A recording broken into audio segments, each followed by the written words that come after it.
आज जनपद सीतापुर को माननीय मुख्यमंत्री जी द्वारा अनेक विकास परियोजनाओं की सौगात मिलने वाली है। मैं बहुत ही आदर के साथ माननीय मुख्यमंत्री जी से अनुरोध करूंगी कि अपने शुभ कर कमलों से इन विकास परियोजनाओं का लोकार्पण और शिलान्यास कर हमें अनुग्रहित करें।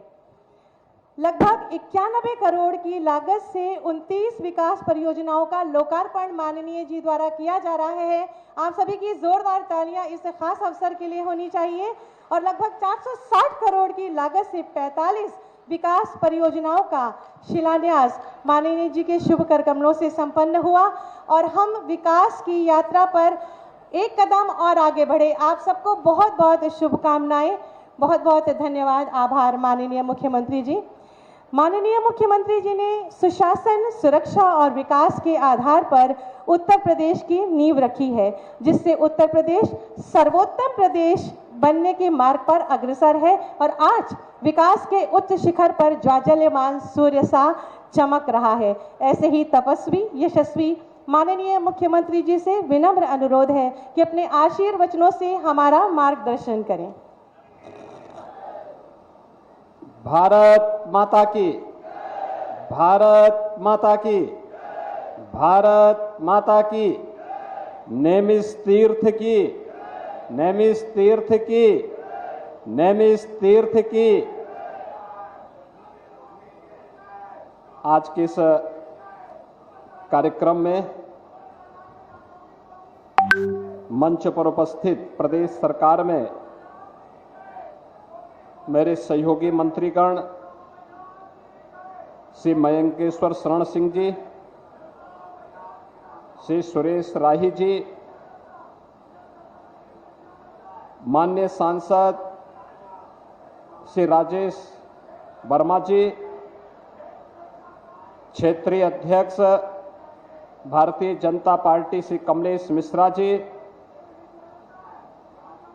राजेश शुक्ला जी, श्रीमती नीरज वर्मा जी,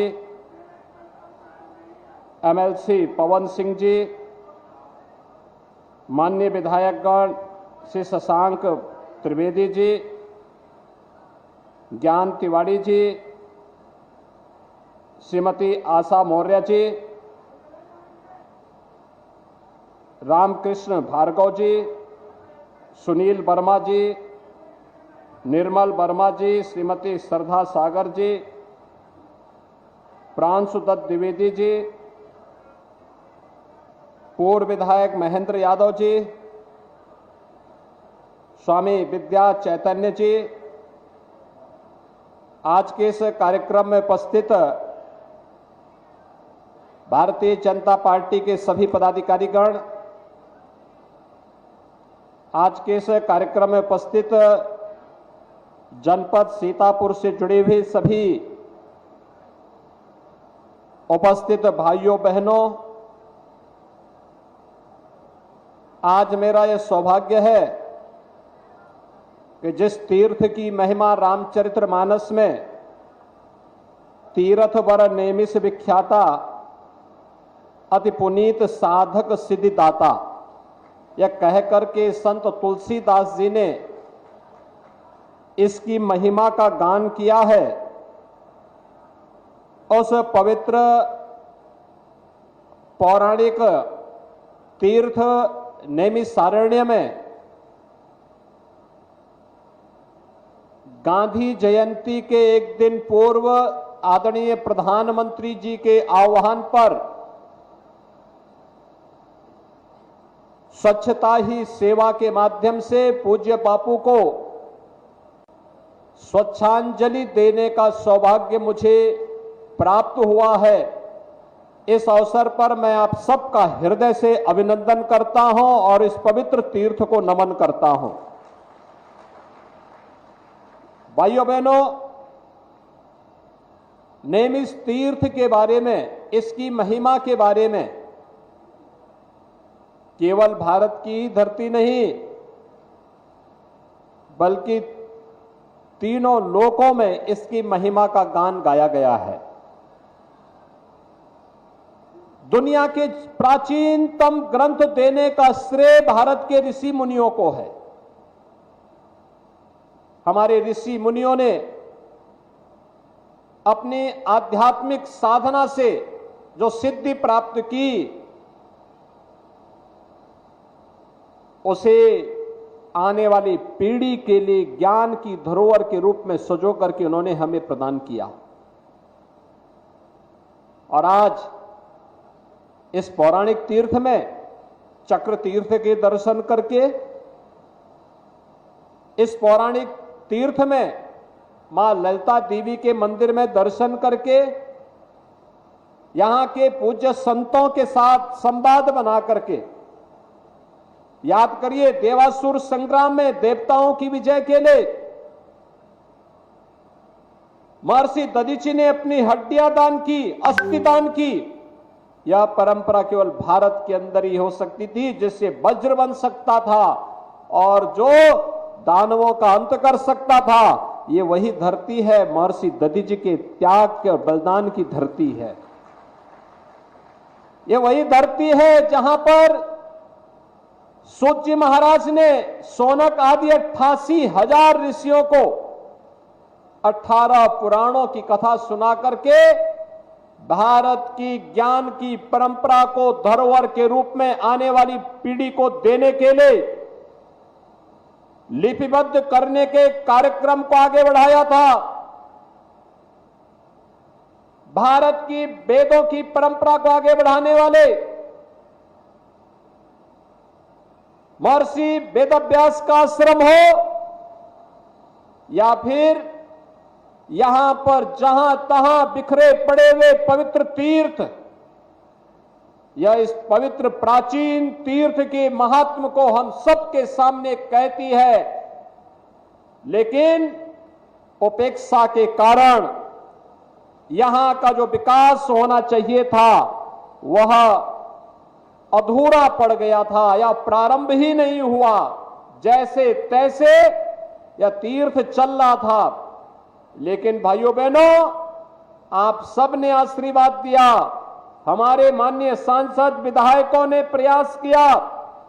आज डबल इंजन की सरकार नेमिस तीर्थ को फिर से विश्वविख्यात तीर्थ के रूप में विकसित करने के अभियान को आगे बढ़ा रही है। और अभियान के इसी अभियान को एक नई कड़ी जोड़ने के लिए हमारे माननीय जनप्रतिनिधियों ने जो प्रयास किया, उसी का परिणाम है कि नेमिस तीर्थ के साथ साथ जनपद सीतापुर की 550 करोड़ रुपए की परियोजनाओं का आज यहां पे शिलान्यास और लोकार्पण का कार्यक्रम भी संपन्न हो रहा है। मैं इस अवसर पर इस तीर्थ को नमन करता हूं। भारत की आजादी के महानायक पूज्य बापू राष्ट्रपिता महात्मा गांधी के श्री चरणों को नमन करते हुए उन्हें अपनी विनम्र श्रद्धांजलि भी अर्पित करता हूं कि उनके प्रति स्वच्छांजलि का जो कार्यक्रम है, इस स्वच्छांजलि का कार्यक्रम आज पूरा नेमिस तीर्थ कैसे चमक रहा है, मुझे प्रसन्नता है। एक तरफ पूज्य बापू का स्वच्छता का अभियान, जिसे आज प्रधानमंत्री मोदी जी के कारण घर घर में पहुंचा करके लोगों को स्वच्छता के माध्यम से सुरक्षित रहने के एक बड़े कार्यक्रम के साथ जोड़ा जा रहा है। गरीब कल्याणकारी योजनाएं बिना भेदभाव के, उसकी जाति देख करके नहीं, चेहरा देख करके नहीं, बल्कि हर गरीब को शासन की योजना के साथ जोड़ने का कार्य हो रहा है, बिना भेदभाव के हो रहा है। और बिना भेदभाव के शासन की योजनाओं का लाभ प्राप्त करने का परिणाम क्या है? आज विकास की बड़ी बड़ी योजनाएं यहां पर आ रही हैं। हमने यहां पर व्यवस्था करवा दी है।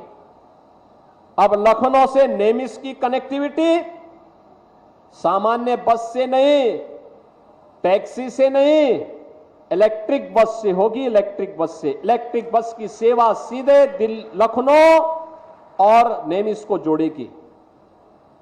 और कुछ ही दिनों के बाद नेमिस सारण्य को हम हेलीकॉप्टर की सेवा के साथ भी जोड़ने वाले हैं।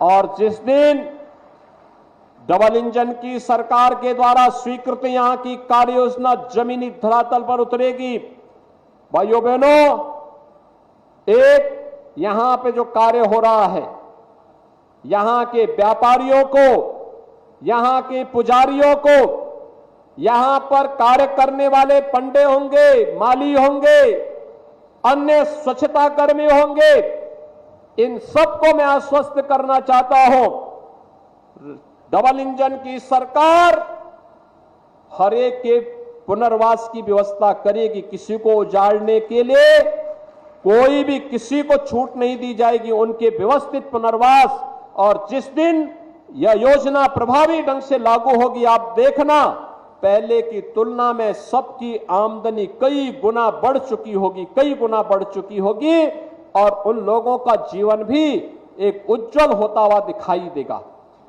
हमें तीर्थ की स्वच्छता पे ध्यान देना होगा। इस तीर्थ की विशेषता ये मां गोमती के तट पर है, और आज से नहीं, गोमती नदी के बारे में कहा जाता है ये मां गंगा से भी प्राचीन नदी है, और इतनी प्राचीन नदी होने के बावजूद आज याद करिए 6 वर्ष पहले तक गोमती के उद्गम में नदी पूरी तरह सूख गई थी। बाद में जब वहां कार्य प्रारंभ हुआ, श्रमदान किया लोगों ने, आज नदी अपने उद्गम से ही प्रारंभ होकर के आगे बढ़ चुकी है। और हमारा दायित्व होना चाहिए, अगर हम अपने घर को स्वच्छ रखते हैं, स्वच्छ कपड़ा पहनते हैं, तो हमारा दायित्व होता है अपने तीर्थों को भी स्वच्छ और सुंदर बनाए रखें, स्कूल कॉलेजेस को भी स्वच्छ और सुंदर बनाए रखें, हॉस्पिटल को भी स्वच्छ और सुंदर बनाए रखें, तालाब और घाटों को भी सुंदर और स्वच्छ बनाए रखने में योगदान दें, पार्क और खाली प्लॉट में भी गंदगी ना होने दें, कहीं भी गंदगी ना हो, इसके लिए अनेक कदम उठाए गए हैं। स्वच्छ भारत मिशन में घर घर हर घर में शौचालय के निर्माण की कार्रवाई, शुद्ध पेयजल के लिए हर घर नल की योजना प्रारंभ हो चुकी है। लेकिन इसके साथ ही हमें प्लास्टिक मुक्त व्यवस्था की तरफ जाना ही होगा, और मेरी अपील होगी प्लास्टिक का, थर्माकोल का उपयोग नहीं करेंगे, बल्कि इसके जो वैकल्पिक व्यवस्था दी गई है उस वैकल्पिक व्यवस्था को ही हम उपयोग करेंगे। तो भाइयों बहनों, प्रदूषण को भी और गंदगी को भी काफी हद तक हम समाप्त करने में हमें मदद मिल जाएगी। और इसीलिए तीर्थ में लोग इसलिए आते हैं को कुछ देर स्वच्छ और सुंदर माहौल के साथ, आध्यात्मिक माहौल के साथ, तनाव मुक्त वातावरण के साथ हम जी सकें, आगे बढ़ सकें, एक नई ऊर्जा का संचार हो सके, और उसका माध्यम बनना चाहिए स्वच्छता। इस स्वच्छांजलि का कार्यक्रम पूज्य बापू की 154वीं पावन जयंती की पूर्व संध्या पर हम सबका दायित्व बनता है कि हम लोग, हर व्यक्ति प्रतिदिन 1 घंटा स्वच्छता के लिए समर्पित करें। इस स्वच्छता के लिए अपने घर के परिसर, अपने मठ मंदिर, कोई भी धर्मस्थल, कोई भी विद्यालय, कोई भी चिकित्सालय, कोई भी सरकारी कार्यालय, कोई भी मदघाट, कोई भी पार्क, कोई खाली प्लॉट, कोई सड़क, कोई चौराहा, जहां कहीं भी गंदगी है उसको हटाने के लिए, उसके खिलाफ एक अभियान चलाने के लिए, और इस अवसर पर स्वेच्छाग्रहियों को सम्मानित करना, उनके प्रति सम्मान का भाव रखना। और हमारी सरकार ने तय किया है जितने भी स्वच्छताग्रही हैं, खासतौर पर सफाई कर्मचारी हैं, इनको न्यूनतम वेतन की गारंटी सरकार देगी। इनको न्यूनतम वेतन मिलना ही चाहिए। हमने कमेटी गठित की हुई है और बहुत शीघ्र उस रिपोर्ट को हम लागू करेंगे तो इनका जीवन सम्मानजनक ढंग से आगे बढ़ाने का काम भी सरकार करेगी। आज के इस अवसर पर मैं आप सबको आश्वासन देने के लिए आया हूं। नियमित सारणी में अच्छे जो तीर्थ हैं, आश्रम है, इसके पुनरुद्धार के लिए तो सरकार कदम बढ़ाएगी। पौराणिक और ऐतिहासिक पृष्ठभूमि से जुड़े हुए जितने भी मठ मंदिर तीर्थ स्थल हैं, इनके लिए तो सरकार सहयोग करेगी ही। साथ साथ यहां पे जन सुविधाओं के विकास के लिए चौड़ी सड़कें हो, गेस्ट हाउसेज बने, अच्छे रेस्टोरेंट आए, अच्छी धर्मशालाएं बने, अच्छे होटल्स आए, बेहतर कनेक्टिविटी हो और एक स्वच्छ वातावरण लोगों को प्राप्त हो। हम सूत जी महाराज के द्वारा जो 88,000 ऋषियों को 18 पुराणों के बारे में जो यहां पे प्रवचन दिया गया था, उनकी प्रतिकृति भी यहां पर स्थापित कर सके, इसके लिए भी प्रयास हो रहा है। और इसीलिए नेमिष तीर्थ के इस महात्म को ध्यान में रख करके हम सभी लोग अपने अपने क्षेत्रों में जाकर के पवित्र धर्मस्थलों, तीर्थों, सार्वजनिक स्थलों, सरकारी कार्यालयों और हर उस संपत्ति को जो सार्वजनिक हो, उनके संरक्षण का दायित्व अगर अपने ऊपर लेते हैं कि हम भी इसमें कुछ योगदान दे दें, तो भाइयों बहनों, अपने पूर्वजों के प्रति यही हमारी कृतज्ञता का भाव है, यही कृतज्ञता है। हम सनातन धर्म की जब बात करते हैं, इसी कृतज्ञता के साथ जोड़ते हैं। कृते च प्रति कर्तव्यम एष धर्म सनातन। सनातन धर्म वही है, अगर किसी ने आपके प्रति कोई योगदान किया है, उसके प्रति कृतज्ञता ज्ञापित करना, अपने पूर्वजों के प्रति कृतज्ञता ज्ञापित करना, उनके जो सपने थे, उनके जो संकल्प थे, उन संकल्पों के साथ अपने आप को जोड़ देना, यही पूर्वजों के प्रति हमारी कृतज्ञता की भावना। और उसी कृतज्ञता के भाव को व्यक्त करने के लिए आज हम सब यहां पर इस पौराणिक तीर्थ पर एकत्र हुए हैं। मैं इस तीर्थ को एक बार फिर से नमन करता हूं। 550 करोड़ रुपए की इन परियोजनाओं को, इन सभी माननीय जनप्रतिनिधियों को इसके लिए धन्यवाद देता हूं और आप सबको बधाई और शुभकामनाएं देता हूं। भाइयों बहनों, इस शुभकामना के साथ कि यह समय हमारे यहां श्राद्ध कर्म का है। अपने पूर्वजों के प्रति श्राद्ध का मतलब कृतज्ञता ज्ञापित करने का एक अवसर, और कृतज्ञता ज्ञापित विकास और स्वच्छता के माध्यम से हम सब कर सकेंगे। इससे बड़ी बात और कोई नहीं हो सकती है, क्योंकि पितरों को और देवी देवताओं को हमेशा स्वच्छता प्यारी होती है। उस स्वच्छता के लिए गोमती नदी को भी स्वच्छ रखना है, सुंदर बनाए रखना है, तीर्थों के विकास के लिए कार्य करना है, तो उसकी स्वच्छता के लिए हमें कार्य करना होगा। और आप सभी लोग मिलकर के, यहां के हमारे माननीय जनप्रतिनिधियों के साथ मिलकर के स्वच्छता और सेवा के इस कार्यक्रम को विकास और समृद्धि के साथ जोड़ने का कार्य करेंगे। इस विश्वास के साथ मैं आप सबके प्रति अपनी शुभकामनाएं देता हूं। धन्यवाद। जय हिंद।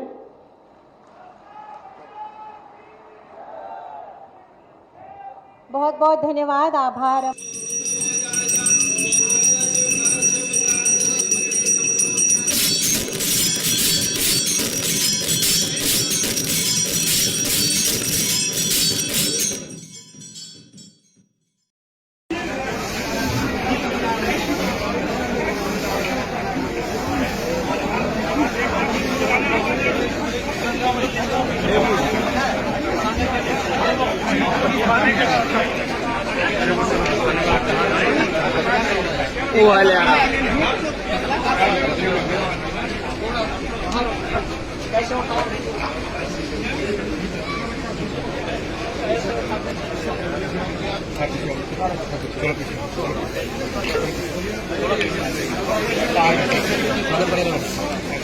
जाना तो नहीं,